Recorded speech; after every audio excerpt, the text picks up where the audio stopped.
केंद्रीय मंत्री अन्नपूर्णा देवी पहुंची देवघर। कल एम्स का होगा विस्तार कार्यक्रम में सांसद सहित कई लोग होंगे शामिल। हाथी लड़ाई में गोवा वासियों का समर्थन, लोगों के समर्थन में खड़ी है गीता कोड़ा। कहा यह केवल मकान नहीं, अधिकार की लड़ाई। विधायक श्वेता सिंह पर लगे आरोप, चुनाव आयोग को भेजी गई जांच रिपोर्ट, त्रुटि को सुधारने के लिए दिया गया है आवेदन। जमशेदपुर में झारखंड प्रदेश एम्बुलेंस कर्मचारी संघ का विरोध प्रदर्शन, विभिन्न मांगों को लेकर निकाला कैंडल मार्च, जिला मुख्यालय के सामने किया प्रदर्शन।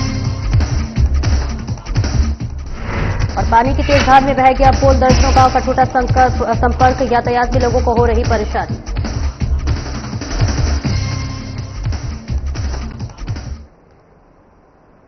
नमस्कार, स्वागत है आपका। मैं हूं आपके साथ सपना दीपक मदेशिया। बुलेटिन का आगाज करेंगे। केंद्रीय महिला एवं बाल विकास मंत्री अन्नपूर्णा देवी आज शुक्रवार को सेवा विमान से दिल्ली से बाबा नगरी देवघर पहुंची।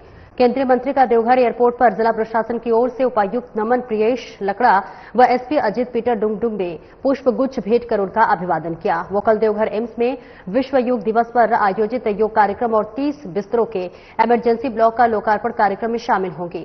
मौके पर सांसद निशिकांत दुबे, एम्स के डायरेक्टर डॉक्टर सौरभ वार्ष्णेय सहित कई गणमान्य लोग शामिल रहेंगे। आपको बता दें कि एम्स 30 बिस्तरों के इमरजेंसी ब्लॉक का लोकार्पण होने से आगामी 6 महीने में ब्रेन हेमरेज और हार्ट अटैक जैसे गंभीर रोगों के लिए भी यहां समुचित इलाज की सुविधा उपलब्ध होगी। साथ ही अगले 3 महीनों में ट्रॉमा सेंटर भी पूरी तरह से क्रियाशील हो जाएगा, जिससे कि झारखंड, बिहार समेत पूरे क्षेत्र के लोगों को अत्याधुनिक स्वास्थ्य सुविधाएं सुलभ होंगी। एम्स प्रबंधन द्वारा कार्यक्रम की तैयारी पूरी कर ली गई है।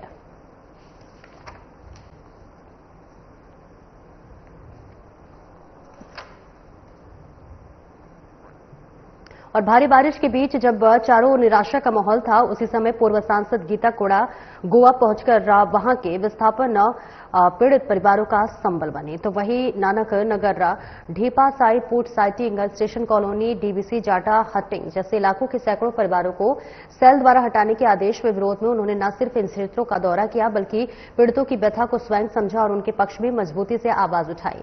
गीता कोड़ा ने विस्थापित क्षेत्र में एक सेल द्वारा बनाए गए पुनर्वास मकानों की स्थिति का निरीक्षण भी किया और कहा कि गोवावासी अकेले नहीं हैं, हर पीड़ित परिवार को सम्मानपूर्वक घर दिलाने तक हमारी लड़ाई जारी रहेगी। किसी के हक और अधिकार से समझौता नहीं करने दिया जाएगा।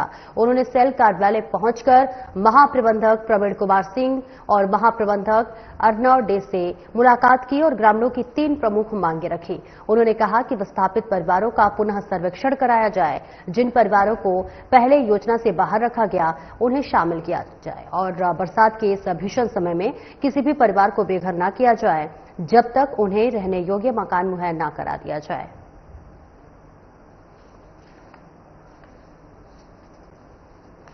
भी अपने आप में कई सवालों के घेरे में है, क्योंकि एक भाई को दे रहा है, वहाँ 2 भाई को छोड़ दे रहा है। अगर पिता को दे रहा है तो बेटा को छोड़ दे रहा है। तो ऐसे कई सारे मामले हैं और सर्वे भी वो लोग अपने मन से या किसी को बिना बताए ये सर्वे भी हुआ है, जो आप लोग के माध्यम से जानकारी में आई। तो हम लोग का यही मांग हम लोग रखेंगे कंपनी के सामने भी और एसडीओ या सीओ जो प्रशासनिक पदाधिकारी हैं उनके सामने भी, कि जब आप वार्ता के लिए, त्रिपक्षीय वार्ता के लिए जब आप सहमत हैं, तो जो सर्वे भी हो वो एक सेल कंपनी हो, दूसरा प्रशासन हो और तीसरा जो ये 7 बस्ती के जो लोग हैं उनके प्रतिनिधि ये लोग सर्वे करें, ताकि सही सर्वे आ सके कि हम लोग का जटाटिंग में कितने हैं या फिर हम लोग का स्टेशन में कितने हैं या अन्य जो और हम लोग का हटिंग है उसमें कितने लोग प्रभावित हो रहे हैं, वो सही एक आंकड़ा आ जाए ताकि सभी को न्याय मिले। क्योंकि यहाँ पर सभी लोग सेल पर आश्रित है, चाहे सीधे तौर पर हो या फिर व्यापार बिजनेस के माध्यम से हो, हर तरह से लोग सेल पर आश्रित है। और आज जब यहाँ लोग उनकी कई पीढ़ियां यहाँ अपना जीवन यापन कर चुकी है, उसके बाद यहाँ से कहीं जाना भी संभव नहीं है। तो और ये पहला मामला नहीं है, इससे पहले भी इसी तरह का मामला आया था, तो उसमें लोगों को रहने के लिए छत दिया गया। तो ये इसमें भी किया जा सकता है। और बोकारो जिला प्रशासन ने विधायक श्वेता सिंह पर लगे आरोपों की जांच रिपोर्ट राज्य चुनाव पदाधिकारी कार्यालय को भेज दी है। 4 एसडीओ द्वारा तैयार की गई ये रिपोर्ट विधायक के द्वारा 16 जून को भेजे गए लिखित पक्ष के आधार पर तैयार की गई है। इस मामले में विधायक श्वेता सिंह ने स्पष्ट किया है कि पैन कार्ड से पिता की जगह पति का नाम अधिकारियों की गलती से दर्ज हुआ था। उन्होंने कहा कि इस त्रुटि को सुधारने के लिए उन्होंने आवेदन दे दिया है। विधायक ने कहा कि उनकी जानकारी में सिर्फ एक ही वोटर आईडी कार्ड है और उसी से वो हर बार मतदान करती रही हैं। पहले वो आईडी बोकारो सेक्टर 4 B12 पते पर बना था, जिसके बाद से सेक्टर 3 के पते पर अपडेट कराया गया। उन्होंने यह भी बताया है कि चार्ज से बना कोई वोटर आईडी उन्हें जानकारी में नहीं था, लेकिन जैसे ही इसकी सूचना मिली उन्होंने उसे रद्द करवाने का आवेदन दे दिया है।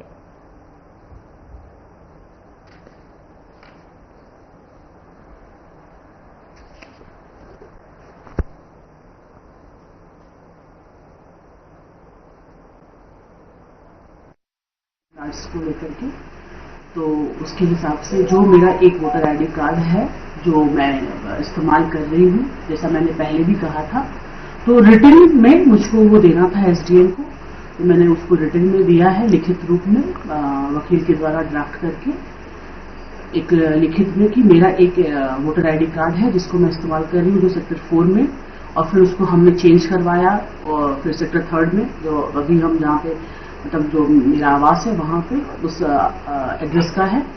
बाकी जो मेंशन किया हुआ है वोटर आईडी कार्ड्स वो सारे मतलब मेरे संज्ञान में नहीं है, तो उसके लिए भी उसको बंद कराने के लिए बोला गया है। तो वो सारी चीजें मतलब लिख करके दिया हुआ है और डीसी के यहाँ से भी आया हुआ था नोटिस जवाब के लिए, घर का भी था रेंट का, तो उसके लिए जवाब, सारी चीजें रिटर्न में, जो चीजें मैंने पहले भी कहा विथ डॉक्यूमेंट्स डीसी के यहाँ पे भी और एसडीएम के यहाँ पे भी, जो उन लोगों को भी रिपोर्ट सारा कुछ बना करके मुझसे लेकर के जो मैंने जवाब दिया, उन लोगों ने भी बीएसएल को भी सेम जवाब मांगा, तो सारी चीजों को इकट्ठा करके अब ये लोग अपना रिपोर्ट बना।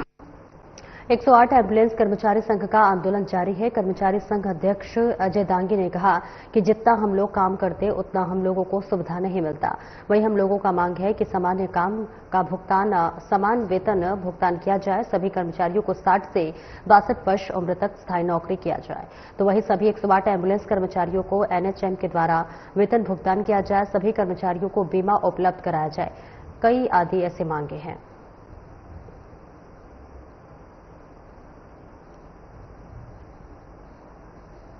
हर बार वो किसी न किसी कारण बस किसी स्टाफ को बैठाते हैं, उसको डॉक्यूमेंट वेरिफिकेशन, जबकि हम लोग 7 वर्षों से काम करते आ रहे हैं और समय समय पे वेतन नहीं देती है।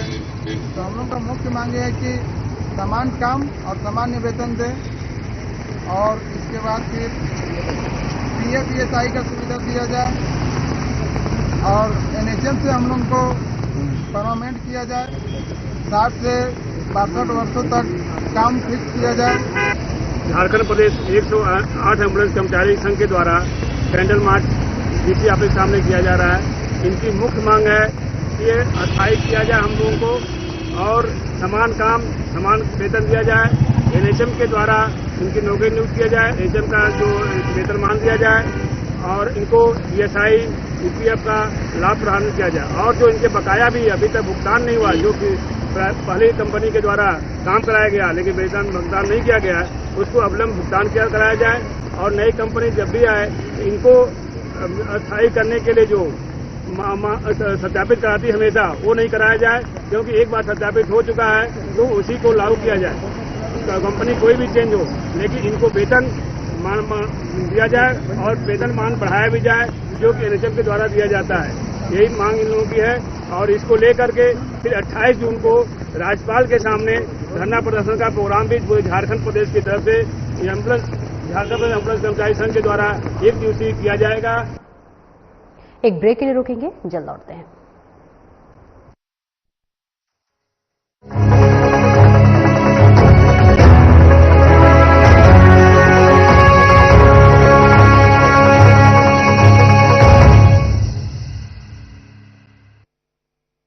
वर्तमान में नशा चाहे किसी भी रूप में हो या किसी भी वर्ग द्वारा इसका सेवन किया जा रहा हो, ये उस व्यक्ति के साथ साथ उसके परिवार को आर्थिक और मानसिक रूप से कमजोर कर रहा है। ब्राउन शुगर, हेरोइन, कोकीन, शराब, कोडीन, अफीम, तंबाकू, मैरिजुआना, सिगरेट और बीड़ी जैसे नशीले पदार्थ शौक से लत बन जाते हैं।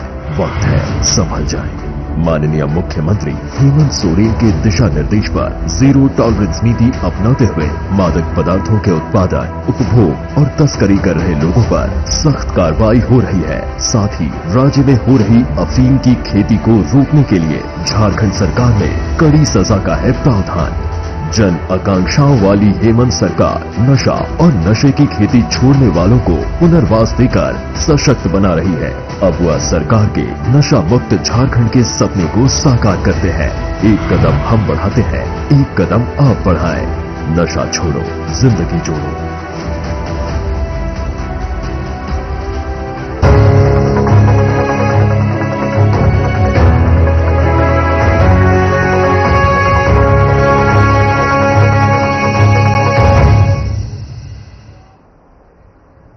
अब ब्रेक के बाद एक बार फिर से स्वागत है आपका। खबरों में आगे बढ़ेंगे। राज्य का रातू रोड एलिवेटेड कॉरिडोर 26 महीने में बनकर तैयार हो गया है। इसे बनाने में लगभग 400 करोड़ रुपए का खर्च आया है।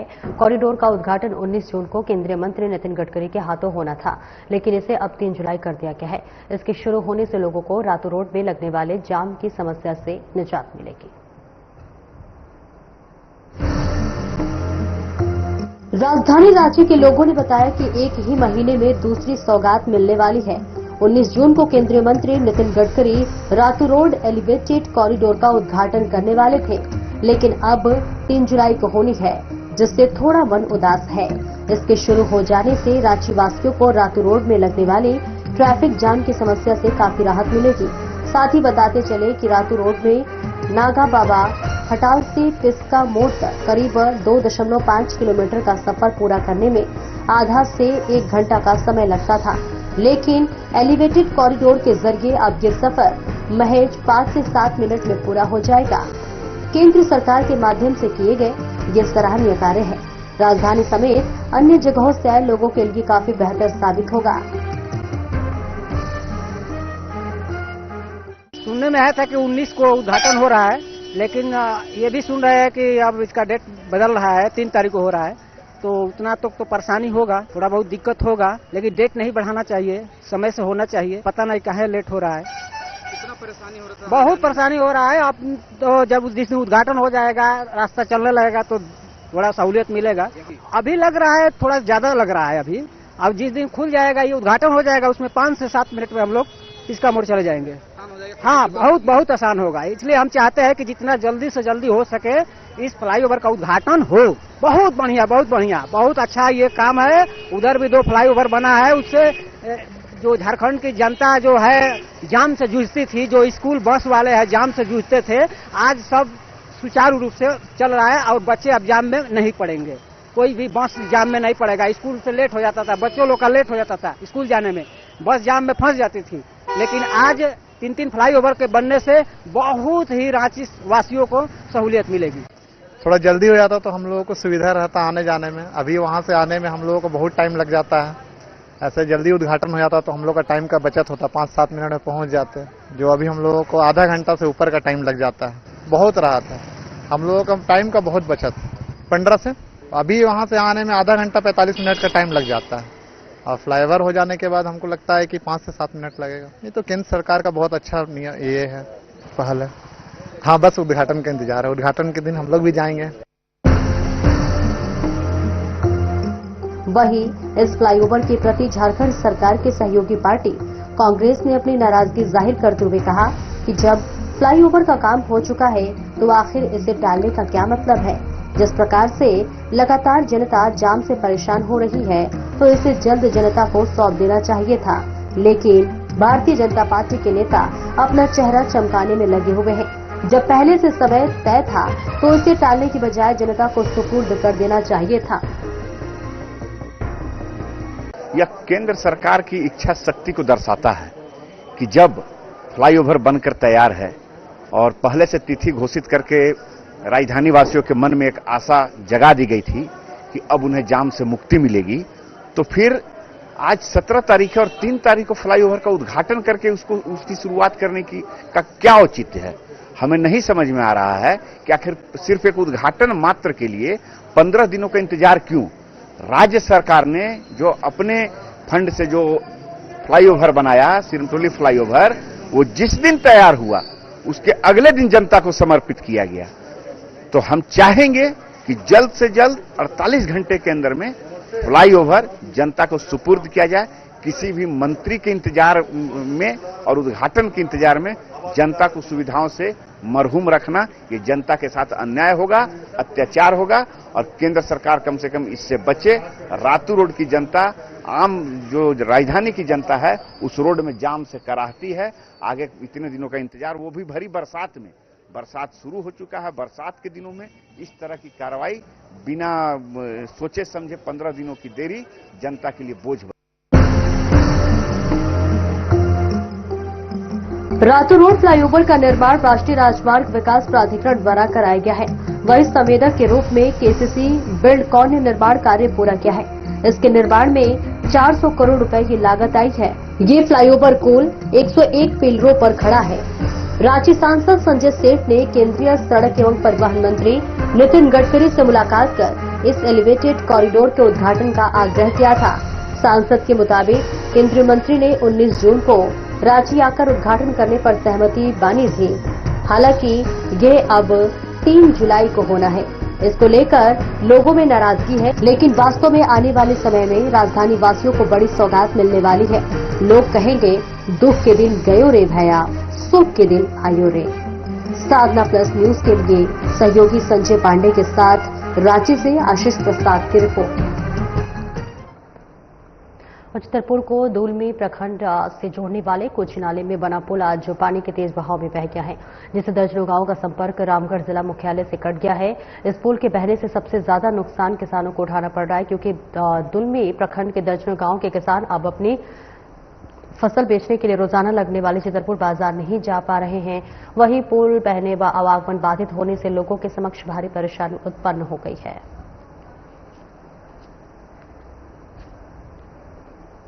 तो चितरपुर को दुलमी प्रखंड से जोड़ने वाले कोची नाले में बना पुल आज पानी के तेज बहाव में बह गया और ऐसे में दर्जनों गांवों का संपर्क जो है वो रामगढ़ जिला मुख्यालय से कट गया है। और इस पुल के बहाने से सबसे ज्यादा नुकसान किसानों को उठाना पड़ रहा है, क्योंकि देखिए दुलमी प्रखंड के दर्जनों गांव के किसान अब अपनी फसल बेचने के लिए रोजाना लगने वाले चितरपुर बाजार नहीं ला पा रहे हैं। वही पुल बहने व आगमन बाधित होने से लोगों के समक्ष भारी परेशानियां उत्पन्न हो गई हैं।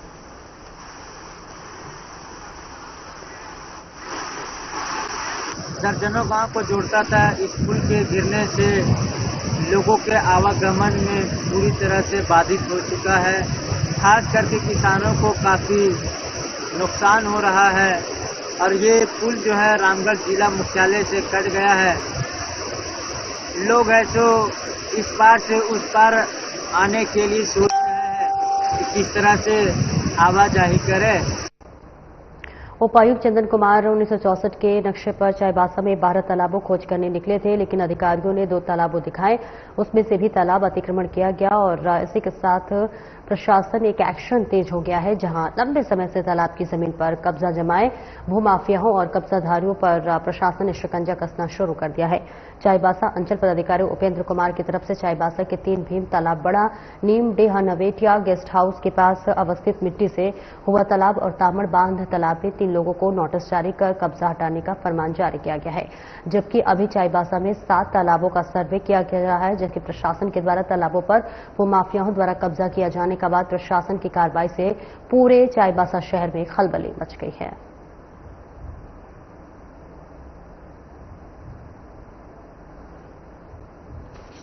माननीय उच्च न्यायालय का जो आपका पीएल दायर हुआ था, उसमें भी आदेश था कि जितनी भी नेचुरल बॉडी है उनको किसी भी तरह भरना नहीं है, कोई छेड़छाड़ नहीं करना है। तो उसको लेकर के जितने भी यहाँ तालाब, जैसे सूचना मिल रही कि कोई लोग अपने तालाब को भर रहे हैं, इस संबंध में हम संबंधित को नोटिस जारी कर दिए हैं और 3 दिन के अंदर उनका जवाब मांगा है। अब जितने भी तालाब भरे गए हैं वो 3 दिनों के अंदर आप अतिक्रमण हटा लें, अन्यथा उनके विरुद्ध मैं विधि सम्मत कार्रवाई करूँगा। और जिला के टाउन में हमारे लगभग 10 से 12 तालाबें हैं, ठीक है, और सबको चिन्हित किया जा रहा है, ठीक है। एक सूची बनेगी और जो भी तालाब भरे गए हैं, जहाँ भरने की प्रक्रिया की जा रही है, सब पे रोक लगाई जाएगी और संबंधित को नोटिस किया जाएगा और कार्रवाई भी की जाएगी। गिरिडीह के सरगिया थाना इलाके के ठाकुरबाड़ी टोले में चोरी की घटना को अंजाम दिया गया है। आपको बताते हैं कि चोरी की घटना पंकज पांडे के घर में अंजाम दिया गया है। इस दौरान सोने और चांदी के जेवरों के साथ 60,000 नकदी की भी चोरी की घटना को अंजाम चोरों ने दिया है। गृहस्वामी पंकज पांडे के अनुसार 3 लाख की चोरी की घटना को अपराधियों ने अंजाम दिया है। इस दौरान जानकारी मिलने के बाद सरगिया थाना पुलिस भी घटनास्थल पर पहुंच गई, पूरे मामले की जानकारी ली। तो देखिए तस्वीरें आपको दिखा रहे हैं जहां पर लगातार इस तरह की घटना सामने आ चुकी हैं और ये तस्वीरें गिरिडीह से दिखा रहे हैं जहां पर सिरिया में चोरी की घटना सामने आई है। अपराधियों ने 3 लाख रुपए की चोरी की है। पूरे मामले की अब जांच पड़ताल करते हुए नजर आ रही है पुलिस। तो गिरिडीह के सरगिया थाना इलाके के ठाकुरबाड़ी टोला में चोरी की घटना को अंजाम दिया गया है और ये जो घटना है वो पंकज पांडे नाम के व्यक्ति के घर में दिया गया है। इस दौरान सोने और चांदी के जेवरों के साथ 60,000 रुपए की चोरी की घटना को अंजाम दिया गया है। आपको बता दें कि गृहस्वामी पंकज पांडे के अनुसार 3 लाख की चोरी हुई है और ऐसे में इस दौरान जानकारी मिलने के बाद से सरगिया थाना पुलिस भी घटनास्थल पर पहुंचकर पूरे मामले की जांच पड़ताल कर रही है। तो आप देखिए किस तरह से चोरों के हौसले बुलंद है और किस तरह से सरेराह चोर घरों में घुसकर चोरी के घटना को अंजाम दे रहे हैं। और ये तस्वीरें आपको गिरिडीह से दिखा रहे हैं जहां पर चोरी की घटना को अंजाम दिया गया है। कुल 3 लाख की चोरी की गई है। हालांकि पुलिस अब पूरे मामले की जांच पड़ताल कर रही है। बिरमो कोयलांचल के जरीडीह बाजार कलानी रोड पर स्थित है जो कि कावेरी मैरिज पैलेस और पास स्थित एक गोदाम में कोलकाता एसटीएफ एवं झारखंड एटीएस की संयुक्त छापेमारी में अवैध हथियार बनाने की फैक्ट्री के अलावा भारी मात्रा में अवैध अंग्रेजी शराब भी बरामद किया गया है। गोदाम में भारी मात्रा में अवैध अर्धनिर्मित हथियार के कई पार्ट्स, पुर्जे, हथियार बनाने की सामग्री, लेथ मशीन सहित अन्य कई सामग्री बरामद किया गया है। इस दौरान टीम को भारी मात्रा में अवैध अंग्रेजी शराब मिले हैं। छापेमारी में बेरमो और गांधीनगर पुलिस भी शामिल थे। कोलकाता एसटीएफ और झारखंड एटीएस के सूत्रों की माने तो पश्चिम बंगाल में अवैध हथियारों के बरामदगी के बाद एसटीएफ की टीम सारे सूत्रों को खंगाल रही है।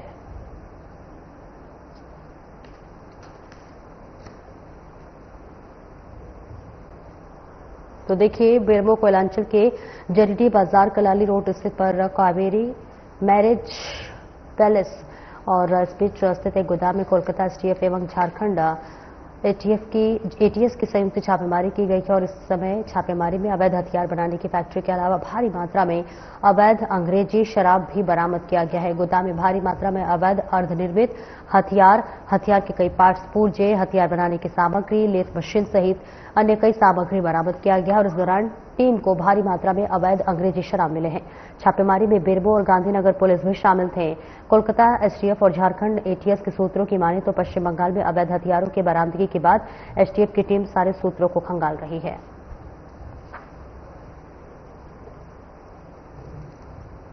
गिरिडीह के धनबाद थाना इलाके के झारखंड धाम के मेन रोड पर एक ट्रक और बाइक की टक्कर में बाइक चालक की घटनास्थल पर ही मौत हो गई है। जानकारी के अनुसार शुक्रवार सुबह कोडाडीह झारखंड धाम मेन रोड स्थित मंगसो के पास शुक्रवार को अहले सुबह ईंट लदा 12 चक्का ट्रक कोडाडीह से झारखंड धाम की तरफ जा रही थी। इस बीच मंगसो गांव निवासी मोहम्मद हसन उम्र लगभग 45 वर्ष पिता डेलो मियां अपने मोटरसाइकिल से मेन रोड के पास पहुंचा कि ईंट लोड 12 चक्का ट्रक की चपेट में आ गया, जिससे बाइक सवार मोहम्मद हसन की घटनास्थल पर ही मौत हो गई। फिलहाल घटना की जांच में पुलिस जुट गई है।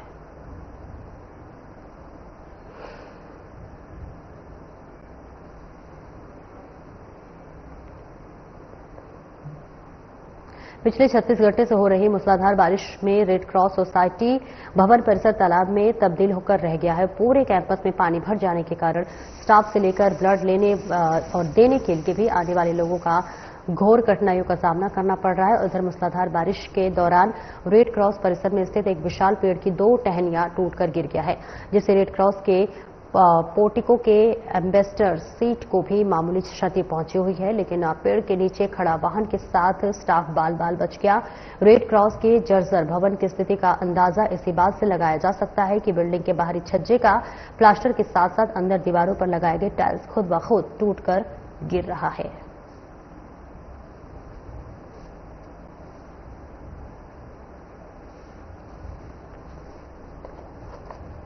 आज काफी मूसलाधार बारिश हुई है और कई जगहों पर पेड़ की टहनियां टूटकर गिरी है, जिससे लोगों को काफी परेशानियों का सामना करना पड़ा है। अभी रेड क्रॉस में भी एक पेड़ की 2 टहनियां टूटकर गिरी। इसमें लैब टेक्नीशियन जो है उसकी स्कूटी पर ये गिरी है और हालांकि स्कूटी को मामूली क्षति पहुंची है। और जो पानी बरसा है उससे रेड क्रॉस में पानी पूरा जम गया है और अभी तालाब का मतलब जो दृश्य है वो देखने को यहाँ मिल रहा है।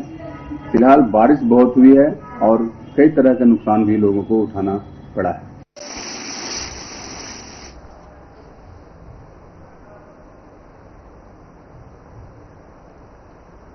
फिलहाल इस बुलेटिन में इतना ही। नमस्कार।